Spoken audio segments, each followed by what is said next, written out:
The grand assembly hall of Station Harmony buzzed with the sounds of 100 different species. Derek Walsh watched from the human delegation seats as another war beast entered the presentation arena.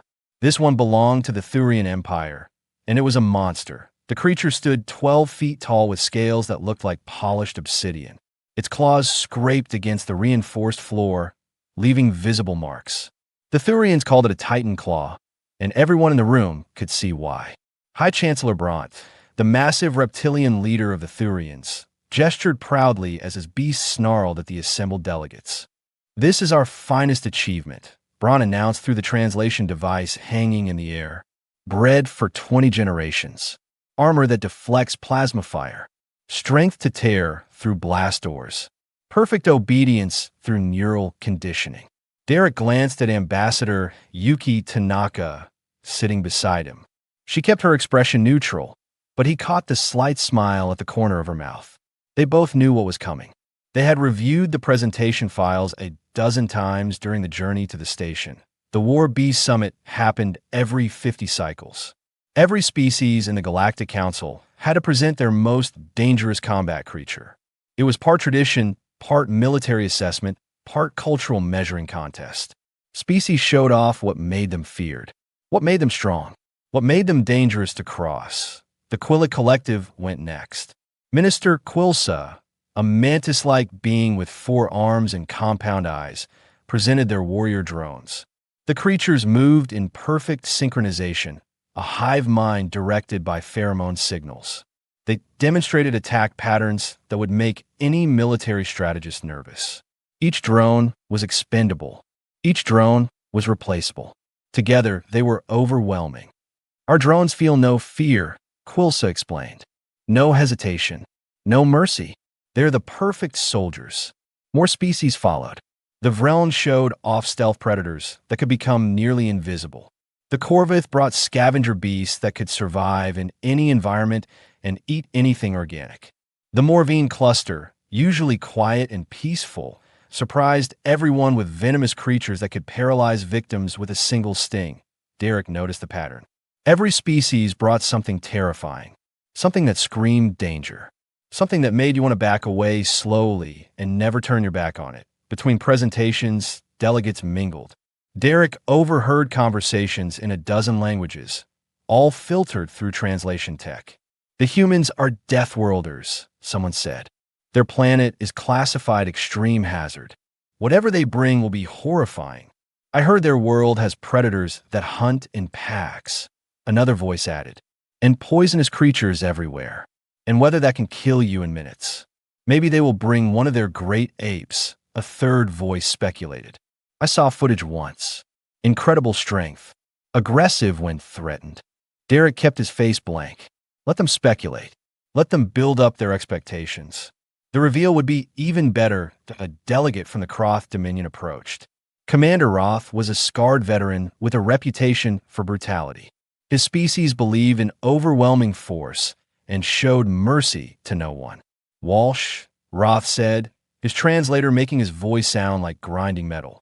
"Your species has quite the reputation. I expect something impressive. Do not disappoint us. We will present what best represents humanity." Derek replied evenly. Roth laughed. "Cryptic. I like it. My species brought a void render. Perhaps you have heard of them? They can survive in hard vacuum. They feed on radiation. Nothing kills them easily." "Sounds formidable," Derek said. "It is. And it knows only loyalty to the Kroth through pain conditioning. Pain teaches. Pain ensures obedience." Roth leaned closer. "What methods do humans use?" "You will see," Derek said. Roth grunted and walked away. Yuki raised an eyebrow at Derek. "He's going to hate this," she said quietly. "Most of them will at first," Derek agreed. "But that is the point." The presentations continued through the day cycle. Each species tried to outdo the last. Bigger, meaner, more lethal. The arena floor had to be cleaned 3 times because of various bodily fluids and one small fire. Finally, as the station's artificial sun began its dimming cycle, the announcer called for the human delegation. Derek stood. He picked up the carrier beside his seat. It was a standard diplomatic transit container, the kind used for transporting documents or small equipment. Nothing special, nothing reinforced. Several delegates made confused noises. That is your containment unit, Braun asked, his translator carrying clear disbelief. It is so small. It is adequate for our needs, Derek said. He walked to the presentation arena. Yuki followed, carrying a bag of equipment. The lighting focused on them. Hundreds of eyes, artificial and biological, watched with anticipation. Derek set the carrier down gently. He knelt beside it and opened the front gate. He reached inside. Representing humanity, he said clearly, "I present our war beast." He withdrew his hand. Attached to his hand by a simple leash was a golden retriever. The dog trotted out of the carrier, looked around the massive hall with bright, curious eyes, and sat down. His tail wagged against the floor, making a soft thumping sound. His tongue hung out in what any human would recognize as a happy expression. The silence in the hall was absolute. Then it shattered. "What is this?" someone shouted. "A joke?" Another voice demanded. "Is it a juvenile?" Braun asked, leaning forward in his seat. "Where is its war form?" Derek stood calmly while the room erupted in confusion. Beside him, the golden retriever, named Biscuit, continued wagging his tail, completely unbothered by the chaos. "This," Derek said loudly, waiting for the translators to catch up and the noise to die down, "is our war beast. Fully grown. Prime condition. And I will now demonstrate why." Yuki smiled and opened her equipment bag. This was going to be interesting. Biscuit looked up at Derek and wagged his tail harder. The sound echoed in the confused silence of the assembly hall. Somewhere in the back rows, a delegate made a noise that the translator interpreted as laughter. "Humans mock us," someone declared. "This is an insult to the summit." Derek held up his hand. "This is no insult. This is humanity's answer to warfare. Allow me to explain the first requirement. Combat capability." More confused muttering rippled through the crowd. Biscuit sniffed the air and turned his head toward a group of delegates who smelled particularly interesting. His tail kept wagging. "Your creature does not look threatening," Minister Quilsis said, tilting her insectoid head. "It appears friendly. Harmless, even." "Appearances reveal only part of truth," Derek said. He gestured to Yuki, who activated a holographic display. "Combat capability is not always about teeth and claws. This is Biscuit. He is a working dog, specifically trained for military support." The display showed statistics. Height, weight, bite force, running speed. The numbers were not impressive compared to the monsters other species had presented. A few delegates made dismissive sounds. "Let me explain what Biscuit actually does," Derek continued. "In human military operations, dogs like him serve multiple roles. First, detection. His nose is 10,000 times more sensitive than human noses. He can smell explosives, chemical weapons, and hidden enemies from incredible distances." The display changed to show military scenarios. Biscuit and others like him working alongside human soldiers. Finding buried dangers. Alerting to ambushes. Tracking targets through complex terrain. Second, morale support, Derek said. Extended military campaigns break minds before they break bodies. Soldiers face stress, fear, and trauma. They need something to ground them, something to remind them why they fight and what they protect. On the display, soldiers petted dogs between patrols, slept near them in foxholes, smiled despite being covered in mud and exhaustion. The dogs provided something the aliens seemed to struggle understanding. Comfort, joy, peace in chaos. Your war beast provides emotional comfort. Braun asked, "How is this combat capability?" "A soldier with a broken mind cannot fight," Yuki interjected. Human military studies show that units with support animals perform 30% better in extended operations. They recover faster from traumatic events. They maintain unit cohesion longer. They fight harder because they have something pure to return to. She pulled up more data. Graphs showing mental health outcomes, performance metrics, success rates. The numbers told a story the aliens had never considered. Third, Derek said, protection through warning. Biscuit can hear frequencies humans cannot. He detects danger before we can. In combat zones, dogs like him have saved countless lives by alerting to threats seconds before they strike. A junior delegate from the Morvine cluster raised a tentacle hesitantly. But does not kill. It does not destroy. No, Derek admitted. But warfare is not just about destruction. It is about winning. And humans learned that winning requires keeping your forces healthy in body and mind. Biscuit is not a weapon. He is a force multiplier. Commander Roth stood up in his section. This is philosophy, not combat capability. You waste our time with feelings and comfort. War requires strength and fear. Derek met his eyes. Then you have never fought a long war. You have never seen soldiers break from stress while their bodies remain unharmed. You have never lost battles because your fighters could not maintain their spirit. The Croth do not break, Roth said coldly. Everyone breaks eventually, Derek countered.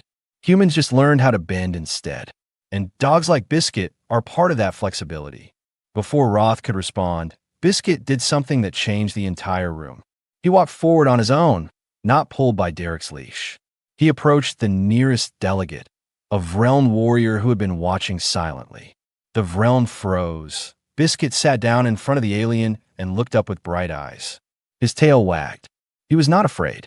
He was not aggressive. He was simply friendly. What does it want? The Vreln asked nervously. Permission to pet him. Derek said, he likes meeting new people. The Vreln looked around as if asking for advice.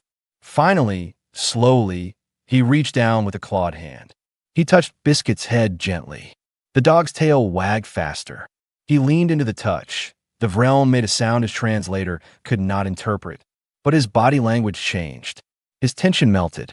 He petted Biscuit more confidently, and something like wonder crossed his alien features. It trusts me, the Vreln said quietly. I am a stranger, possibly a threat, yet it trusts. That is what makes dogs remarkable, Yuki said. They have evolved alongside humans for over 30,000 years. They read our emotions. They bond with us, and they extend that trust to our allies.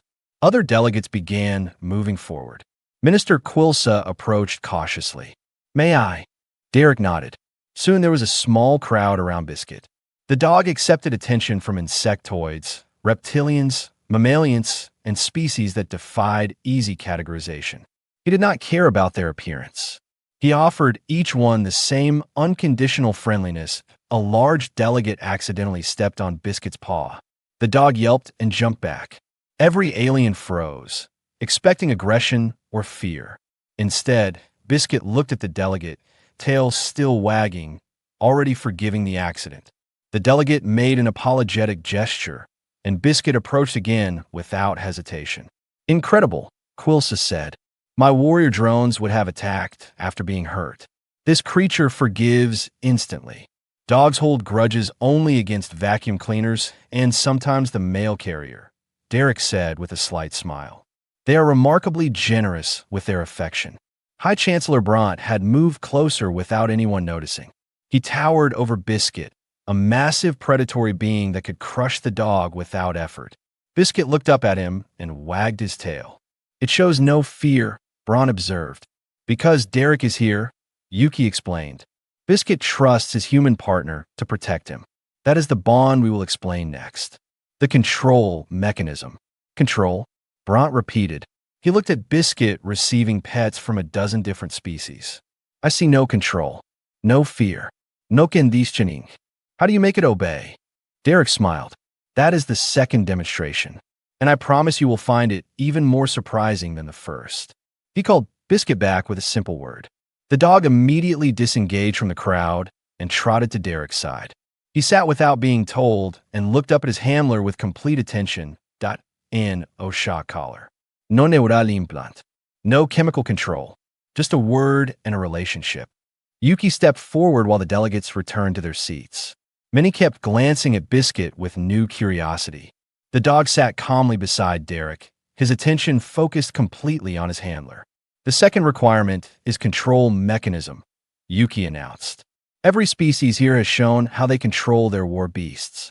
Neural implants, pain conditioning, pheromone manipulation, chemical dependence, genetic programming. She paused and looked around the hall. Humans use none of these methods. Impossible, Commander Roth called out. A beast requires domination. Without control, it becomes a liability. We agree that control is necessary, Yuki said. We simply achieve it differently. Derek, please demonstrate basic commands. Derek looked down at Biscuit. Sit. Biscuit was already sitting, so he just wagged his tail. Down, Derek said. Biscuit laid down on the floor, resting his head on his paws. His eyes stayed on Derek. Stay, Derek said. He walked 20 feet away. Biscuit remained in place, completely still except for his eyes tracking Derek's movement. Derek waited a full minute. Biscuit did not move. Derek waited another minute. Still no movement. Come, Derek finally called. Biscuit exploded into motion, running to Derek with obvious joy. He sat in front of his handler and wagged his tail so hard his entire back half shook. Good boy, Derek said warmly, scratching behind Biscuit's ears. The room remained quiet. Minister Quilsa finally spoke. I see obedience. But where is the control device? Where is the punishment for disobedience? There is none, Derek said simply. Then how? Bon demanded. My Titan Claw obeys because disobedience means pain. Your creature obeys because why? Because he wants to, Yuki said. Because cooperation brings reward. Because his relationship with Derek is built on trust and positive reinforcement. She activated another holographic display. It showed human history with dogs. Images spanning thousands of years. Humans and dogs hunting together, guarding together, working together, living together. Humans domesticated dogs over 30,000 years ago, Yuki explained. We did not enslave them. We formed a partnership. We evolved together. Dogs learned to read human facial expressions better than any other species on Earth. Humans learned to understand dog body language and vocalizations. We shaped each other. This is not control, Roth insisted. This is dependence. Weakness. Watch, Derek said. He unclipped Biscuit's leash completely. Biscuit, you are free. Go. Biscuit looked at the open space. He could run anywhere, explore the massive hall, investigate all the interesting smells and beings. He looked back at Derek. Then he sat down beside Derek's leg and leaned against him. He chooses to stay, Yuki said quietly. No leash, no restraint, no punishment for leaving. He stays because he wants to be with his human. A Morvine delegate made a soft sound. That is beautiful. But how do you train such devotion? Patience, Derek said. Time. Consistency. We teach dogs that good behavior brings rewards. Play. Food. Affection. We never use fear or pain. Studies show that positive training creates more reliable obedience than punishment-based methods. Prove it, Roth challenged. Remove the reward. Stop giving affection. See if it still obeys. Derek looked at the Croth commander. That would be cruel and unnecessary. Why would I damage my relationship with Biscuit to prove a point? Because real control does not depend on kindness, Roth said. Real partnership does, Yuki countered. Derek, show them release word training. Derek nodded. He looked at Biscuit. Okay. Immediately, Biscuit relaxed. He stopped sitting at attention and started sniffing the floor. He wandered a few feet away, exploring. He was clearly released from working mode. That single word tells him he is off duty, Derek explained. He can do what he wants now. Watch what he chooses. Biscuit sniffed around for a minute. He investigated a corner. He looked at the delegates with friendly interest. Then he walked back to Derek and sat beside him again, looking up at his handler's face. He could go anywhere, Yuki said. Yet he returns. This is not control through fear. This is relationship. Minister Quilsa approached the presentation area again. May I ask him to perform commands? Derek considered. He knows me best, but we can try. Biscuit is trained to respond to other people in some situations. Quilsa stepped closer. Her insectoid appearance was completely alien to Earth mammals. Her voice through the translator was mechanical and strange. She tried the command. Sit. Biscuit looked at Derek. Derek nodded. Biscuit's Saturday. He checks with you first, Quilsa observed. Why? Because I am his person, Derek said. His primary partner. He is friendly to everyone, but I am his responsibility just as he is mine. He wants my approval. This is loyalty, Brant said slowly. True loyalty, not enforced obedience. Yes, Yuki agreed. And that is what makes it powerful. A war beast controlled by pain will turn on you the moment the pain stops. A war beast controlled by loyalty will die protecting you. She pulled up combat footage. Human soldiers with military dogs in dangerous situations. The dogs stayed with their handlers even when explosions occurred nearby, even when they could flee to safety. They stayed because the bond was stronger than Fear. One video showed a dog named Storm who had alerted to an ambush, then positioned himself between enemies and his injured handler. The dog had been wounded, but kept fighting until reinforcements arrived. Both dog and handler survived. Storm received no punishment for potentially retreating, Yuki explained. He received the highest military honors our species gives to animals, because he chose to stay. That choice means everything. Another delegate asked, "What happens if the dog refuses commands?" "Then we evaluate why," Derek said. "Sometimes dogs refuse because they sense danger we miss. Sometimes they are injured or sick. Sometimes we gave unclear signals. We problem-solve together rather than punish." He demonstrated. He gave Biscuit a complex command in an unclear way. Biscuit tilted his head, confused. Derek tried again, more clearly. Biscuit performed it perfectly. Derek praised him enthusiastically. "Communication is partnership," Yuki said, "not domination." Roth stood again. "This is all very touching. But in real combat, when life or death is decided in seconds, you need absolute obedience. No questions. No hesitation. Dogs give us that," Derek said calmly. "But they give it through trust, not terror. And because it comes from trust, it never wavers. Your pain-conditioned beasts will break eventually. They will find the limit of pain they can endure. Our dogs have no such limit because love is stronger than fear." He knelt beside Biscuit and looked at the assembly. 30,000 years ago, humans and wolves made a deal. We would share our fires and food. They would share their strength and senses. We both gained more together than we had apart. That deal became the strongest bond between species in human history. And that bond is what we bring to war. Biscuit leaned against Derek and licked his face. Derek laughed and petted him. The pure affection between them needed no translator. Derek stood and faced the assembly again. Biscuit remained by his side, relaxed but attentive. The room had settled into focused attention. Even the skeptical delegates were listening now. "The third requirement," Derek began, "is a psychological warfare value. This is where human war philosophy truly differs from everyone else here." Yuki activated a new set of displays. They showed war zones, battlefields, forward operating bases in hostile territory. And in every image, dogs were present. "Other species use their war beasts to terrorize enemies," Derek said, "to inspire fear, to break enemy morale through intimidation. We understand that approach. We respect its effectiveness." He gestured to Biscuit.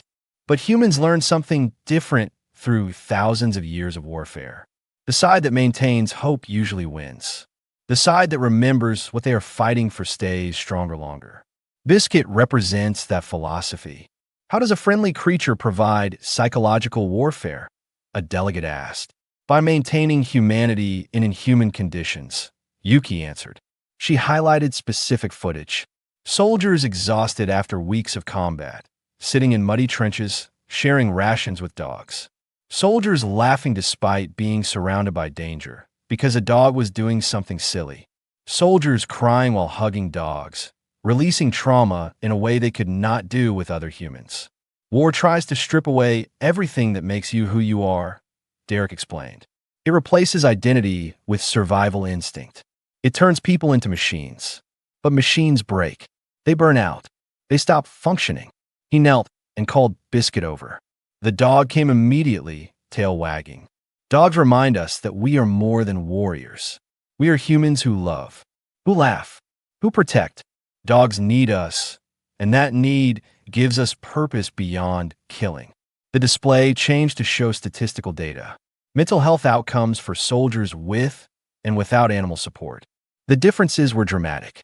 Lower rates of trauma disorders, faster recovery times, better long-term adjustment after returning from combat. Soldiers who spend time with dogs maintain their mental flexibility, Yuki said. They process stress better. They support each other more effectively. They remember why they fight. Not from abstract concepts like duty or honor, but from simple moments of joy and connection.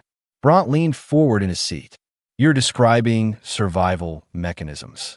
Coping methods, not warfare. They're the same thing, Derek countered. The Thurian Empire has fought the Corvan rebels for 12 years now. Both sides have superior technology, superior training, equal determination. Yet the war continues because neither side can maintain long campaigns without psychological collapse. You rotate troops constantly because they break. Bront's expression was unreadable, but he did not deny it. Humans fight differently, Derek continued. We bring life into death zones. We bring joy into horror. And we do it because we learn that the mind breaks before the body. Always. Commander Roth made a disgusted noise. You coddle your soldiers. Make them soft. The Croth would never. The Croth lost the Sector 7 conflict precisely because of this. Yuki interrupted sharply. Your forces held every strategic advantage. But after 6 months, your soldiers started showing severe psychological deterioration. They made mistakes. They turned on each other. Your command structure fractured. Roth's silence confirmed the truth of her words. We studied that conflict, Yuki continued. Human military analysis concluded that the Croth could have won if they had maintained force cohesion. But your pain conditioning philosophy works both ways. Your soldiers endure pain to control beasts. They endure pain to prove strength. Eventually, they become numb to everything, including their own survival instinct. Humans are not superior warriors, Derek added. Many species here are stronger, faster, more naturally suited to combat. But we understood one truth that changed everything. The strongest weapon is the one that never breaks. And minds maintained with compassion and purpose do not break easily. He showed more footage. Human bases in long conflicts.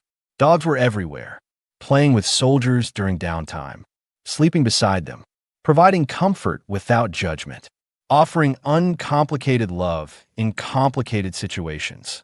See this soldier. Derek pointed to a specific image. That is Private Lee. She spent 8 months in a contested zone, saw heavy combat daily, lost friends, had every reason to break. But she spent every evening with a dog named Buddy. That 30 minutes of simple peace kept her functional. She completed her deployment successfully and returned home healthy.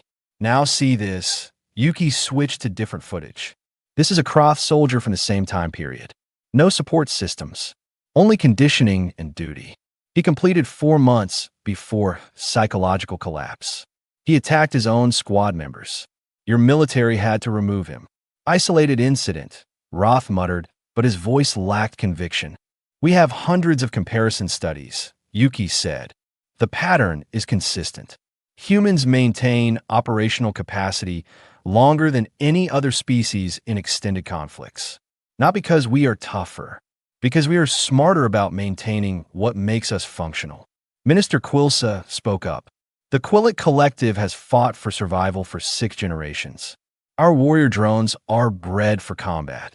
Yet we struggle with campaigns lasting longer than 3 years. Our drones begin to malfunction psychologically despite biological conditioning. We assumed this was unavoidable. It is not, Derek said. We can share our research, help you develop programs suited to your species. Humans do not believe in keeping this knowledge exclusive. Why? Bront asked bluntly. Why share military advantages? Because unnecessary suffering offends us, Yuki said simply. And because stronger allies make us all safer. If the Quilla Collective can maintain longer campaigns, they defend their borders better. That stability benefits everyone. A junior delegate stood hesitantly. I have a question. When enemies see that humans bring animals to war zones, does it make humans seem weak? Do enemies exploit this perceived softness? Derek smiled grimly. They try. Once. Then they realized the truth. He showed combat footage. Human soldiers fighting with absolute determination. Not mindless aggression, but focused competence. And when one soldier fell wounded, others protected them with fierce intensity. Enemies who think kindness equals weakness misunderstand humans completely, Derek said. We bring dogs to war because we refuse to become monsters. But that same philosophy makes us terrifyingly effective at protecting what we love. Soldiers with something precious to defend fight harder than soldiers with only orders to follow. Another video showed human forces defending a base. They fought with tactical brilliance, covering each other perfectly, making no wasted movements. And when the battle ended, they returned to their animals, releasing the violence and reclaiming their humanity. That is the psychological warfare value, Yuki concluded. We do not break. We do not burn out. We maintain operational capacity indefinitely because we never lose sight of who we are. And that makes us more dangerous than any species that relies on fear and pain. Biscuit chose that moment to yawn widely, completely relaxed despite being surrounded by alien predators and discussions of warfare. Several delegates made sounds that might have been laughter. Even now, Derek said, Biscuit demonstrates the philosophy. He does not fear because he trusts, and that trust creates strength that no amount of conditioning can match. Commander Roth stood abruptly. His movement was aggressive enough that several delegates flinched. He strode toward the presentation arena, his footsteps heavy and deliberate. Enough, he said. Enough speeches and videos and philosophy. You speak of trust and partnership as if they matter in real combat. Prove it. Derek met his gaze calmly. What do you propose? A test, Roth said. Real conditions. Real stress. Not theoretical discussions. He gestured toward the back of the hall, where the War Beast containment area was located. My void render against your dog. 10 minutes in the arena. We will see which philosophy survives. The hall erupted in shocked voices. Derek's expression went cold. No, that is barbarism, not demonstration. Afraid, Roth challenged. Protective, Derek corrected sharply. Biscuit is my partner, not a disposable test subject. I will not risk his life to satisfy your bloodlust. Roth sneered. As I thought, your philosophy fails when actual danger appears. You hide behind words because your methods cannot survive reality. High Chancellor Brandt raised his hand, silencing the growing chaos. Commander Roth makes a crude point, but perhaps a valid one. Walsh, you claim your methods are superior, yet you have shown only peaceful conditions. Because war beasts are not entertainment, Derek replied. Agreed, Brandt said. However, the summit requires demonstrating capability under stress. I propose an alternative test. He looked between Derek and Roth. Not combat. A simulation of extended campaign stress. Both war beasts will be observed under identical difficult conditions. We measure psychological stability, handler relationship, and operational functionality. Derek considered. What kind of conditions? The station has military training facilities, Braun explained. We can simulate prolonged stress. Loud noises. Confined spaces. Separated handler contact. Sleep deprivation for handlers. Random stress events. 6 hours duration. Non-violent, but genuinely difficult. 6 hours is insufficient to demonstrate, Derek began. Then we continue until one beast or handler fails, Brandt interrupted. Or until both prove their capability. Yuki stepped close to Derek and whispered urgently. They conferred for a moment.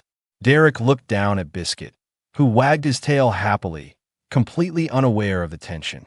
Agreed, Derek finally said. But I require specific conditions. No physical harm to either animal. Medical monitoring throughout. Immediate halt if genuine danger appears. Acceptable, Brandt said. He looked at Roth. Commander?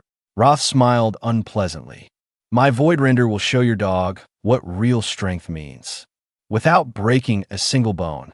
2 hours later, the simulation facility was prepared. It consisted of 2 identical chambers separated by a transparent barrier. Each chamber had areas for noise generation, environmental changes, and controlled stress events. Medical scanners monitored both war beasts continuously. Delegates filled the observation area. Many had called other species representatives to witness. Word had spread through the station. The human war philosophy was being tested. Derek entered his chamber with Biscuit. He reviewed the rules one final time. Handlers would experience sleep deprivation and stress. They could not directly interact with their beasts for most of the test. Only brief check-ins were allowed every 90 minutes. The war beasts had to maintain stability independently. In the adjacent chamber, Roth entered with his void render. The creature was massive and angular, with mottled gray skin that seemed to absorb light. Its eyes glowed faintly red. It paced the chamber restlessly, clearly uncomfortable in the confined space. Beginning simulation, the facility controller announced. Phase 1. Environmental stress. The lights in both chambers began flickering irregularly. Random loud noises erupted from hidden speakers. Metallic banging, explosions, screaming. The sounds of warfare. Biscuit's ears flattened briefly. He looked at Derek with concern. Derek gave him a hand signal they had practiced. Calm. Safe. Biscuit's tail gave a tentative wag. He settled near Derek's feet, still alert but not panicking. The void render reacted differently. It roared and slammed against the chamber walls. Its bioluminescent markings flared brightly. Roth shouted commands in his own language, reinforced with a control device on his wrist. Phase 2. Separation, the controller said. Handlers to isolation areas. Derek and Roth moved to small enclosed spaces within their chambers, separated from their war beasts by barriers. They could see their animals, but not reach them. Biscuit watched Derek leave. He whined once.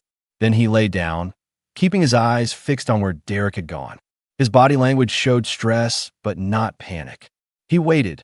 The void render bellowed when Roth disappeared. It crashed against the barrier repeatedly, trying to reach its handler. Its movements became more frantic. Roth's voice came through speakers, giving commands. The creature slowed but continued pacing aggressively. Hours passed. The simulation intensified. Temperature fluctuations. More sounds. Simulated tremors shaking the chambers. Brief moments of complete darkness followed by blinding light. During the first check-in at 90 minutes, Derek emerged briefly. Biscuit rushed to him, tail wagging frantically. Derek knelt and let the dog lick his face. He checked Biscuit's physical condition, offered water, spoke calmly. "Good boy," Derek said. "You're doing so well. Just a bit longer." When Derek returned to isolation, Biscuit watched him go, but settled back down. His stress was visible, but manageable. Roth's check-in was different. The void render approached aggressively. Roth had to use his control device to stop it from attacking him. The pain conditioning created obedience, but the creature's eyes showed confusion and fear. Roth spoke harshly, reasserted dominance, and returned to isolation. By hour 3, the differences were dramatic. Biscuit remained stressed but stable. He slept during quiet periods. He stayed calm during loud ones. His trust in Derek remained solid even without Derek's physical presence. The void render deteriorated. Its movements became erratic. It injured itself slightly by repeatedly hitting the barriers. Its bioluminescence flickered irregularly. Roth commands became more frequent and more desperate. Hour 4. During another check-in, Biscuit greeted Derek with the same enthusiasm as the first time. His tail wagged. He leaned against Derek. He was tired, but okay. The void render barely responded to Roth anymore. It had exhausted itself. When Roth approached, it lunged. Not aggressively, but desperately. Seeking comfort it had never been taught to ask for. Roth had to use maximum pain setting to regain control. Medical alarms triggered. The void render's stress levels were approaching dangerous territory. Its heart rate was erratic. Its body temperature unstable. Recommend terminating test, the medical observer announced. The Croth War beast is approaching physiological failure. No, Roth said. Continue. Commander, Bront said from the observation area. Your beast is suffering. It will endure, Roth insisted. The Croth do not surrender. This is not about surrender, Yuki said quietly. This is about understanding your animal's limits. At hour 5, the situation became critical. The void render collapsed in its chamber. Its breathing was rapid and shallow. Its eyes showed the whites, a universal sign of extreme distress. Roth emerged from isolation and approached his beast. The void render, in its panic and pain, did something that shocked everyone. It attacked Roth, not with full force, not trying to kill, but lashing out in confused desperation. Its claw caught Roth's shoulder, tearing through armor. Roth fell backward, bleeding. Medical teams rushed in immediately. They sedated the void render and treated Roth. The commander sat on the floor of his chamber, staring at his war beast.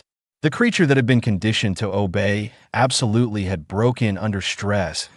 In the adjacent chamber, Derek sat with Biscuit. The dog rested his head on Derek's lap, tired but calm.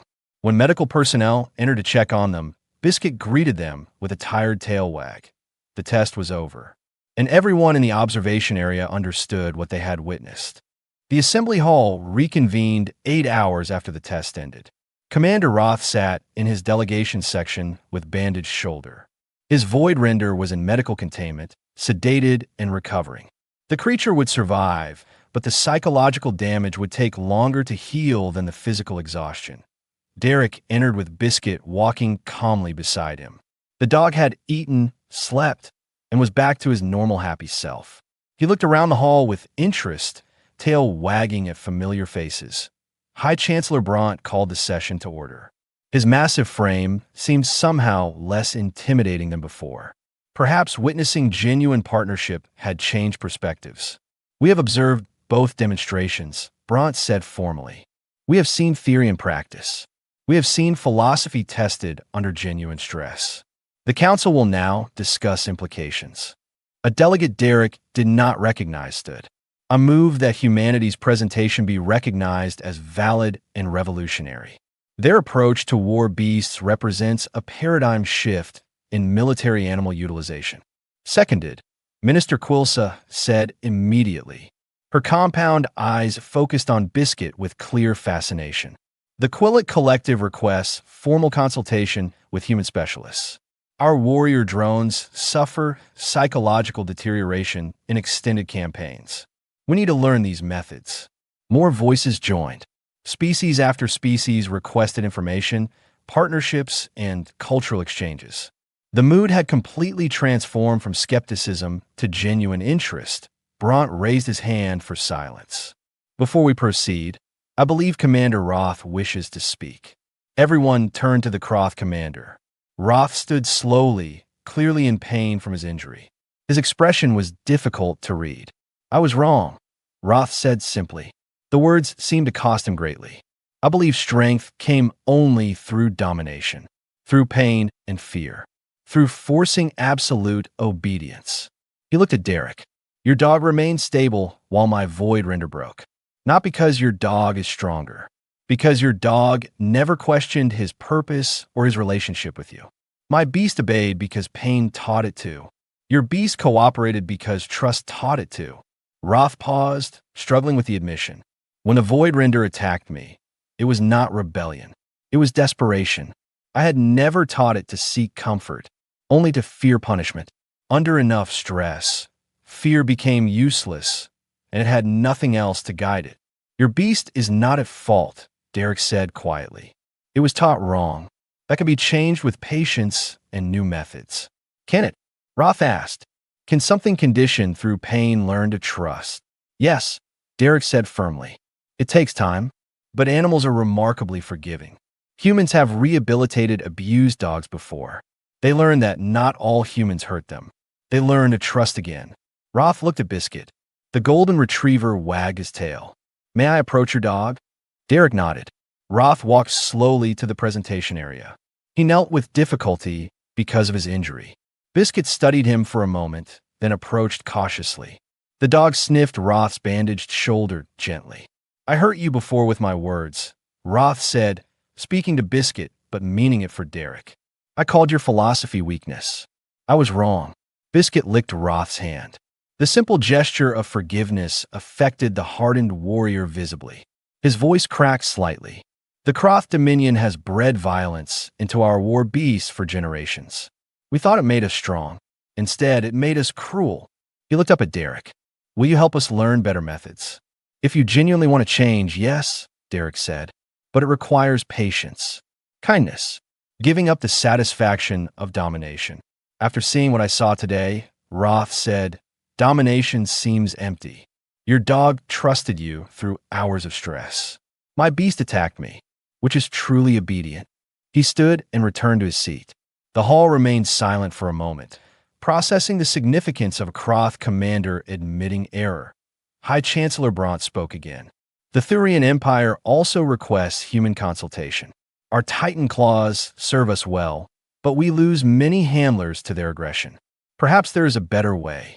There is always a better way, Yuki said. Humans spent thousands of years learning to partner with dogs. We made many mistakes, tried many methods. Eventually, we understood that cooperation is stronger than coercion. A young Morvine delegate raised a tentacle shyly. May I ask a question? Of course, Derek said. Could other species learn a bond with dogs too? Or is this only possible for humans? Biscuit answered before Derek could. The dog walked to the Morvine delegate and sat in front of them, tail wagging. The delegate reached out hesitantly and petted Biscuit's head. The dog leaned into the touch. Dogs bond with anyone who treats them with kindness, Derek explained. They are remarkably adaptable. They have worked with human children, human adults, humans with disabilities. They do not care about status or appearance, only about relationship. That is wonderful, the Morvine delegate said softly, still petting Biscuit. We are not warriors. We have no war beasts because we cannot bear cruelty. But this kind of partnership we could learn. Humans would be honored to teach any species interested in building these relationships, Yuki said. We believe the galaxy becomes safer when all species understand cooperation over domination. Minister Quilsa spoke up. I propose a galactic initiative for animal partnership. Human experts would visit member species. We study their needs and capabilities. We develop programs suited to each species' unique situation. Seconded, multiple voices called out. Bront nodded slowly. The council will vote on this formally, but I expect it will pass unanimously. This summit was meant to assess military capability. Instead, it may change how we approach warfare entirely. That was always humanity's goal, Derek said. Not to prove superiority, to share what we have learned through hard experience. War is terrible. Anything that reduces unnecessary suffering serves everyone. The session continued with practical discussions. Which species would request consultation first? How human trainers would be selected? What safety protocols were needed? The conversation had shifted from competition to cooperation. As delegates filed out hours later, many stopped to meet Biscuit one more time. The dog greeted each with the same enthusiastic friendliness. He did not care about species politics or military philosophy. He just enjoyed meeting new friends. Commander Roth was among the last to leave. He paused beside Derek. When your experts come to the Croth Dominion, I will personally ensure they are protected and respected. This I promise. Thank you, Derek said. And Commander? Your Void Render can heal. Given time and patience, it can learn trust. It is never too late. Roth nodded and left without another word. Derek and Yuki prepared to depart Station Harmony. Derek knelt beside Biscuit and scratched the dog's ears. You did well, buddy. Very well. You showed them something they had never seen. Biscuit wagged his tail, pleased with the praise, but having no idea he had become the most famous war beast in the galaxy. As their transport departed, Yuki reviewed messages flooding in from dozens of species. Requests for information. Invitations to visit. Questions about training methods. The summit had achieved far more than they had hoped. Earth will be pleased, Yuki said. Earth will be amazed, Derek corrected. We brought a dog to a war beast competition and accidentally started a galactic movement toward compassionate animal partnership. Biscuit curled up in his travel carrier, exhausted but content. Through the viewport, stars streamed past as they journeyed home. In the weeks that followed, the summit's impact spread through the Galactic Council. Videos of Biscuit went viral across thousands of worlds. Species that had never considered animals as partners began researching Earth's methods. The phrase war beast gradually gave way to partner animal in official documentation. The Quilla Collective was first to implement changes. Within a year, their warrior drone program included psychological support protocols. Mortality rates dropped 30%. The Thurian Empire began retraining Titan Claw handlers using positive reinforcement. Handlers stopped dying from their own war beasts. Even the Croth Dominion, slowly and painfully, began changing their approach. Commander Roth personally oversaw the rehabilitation of void renders using human consultation. Progress was slow, but it was progress. And through it all, humans share their knowledge freely. Because they understood that a galaxy where animals were partners rather than slaves was a galaxy worth fighting for. And sometimes the greatest weapon was not the one that inspired the most fear, but the one that inspired the most hope. Biscuit never knew he had changed galactic civilization. He just knew he had a good human, plenty of treats, and occasionally got to meet interesting new friends.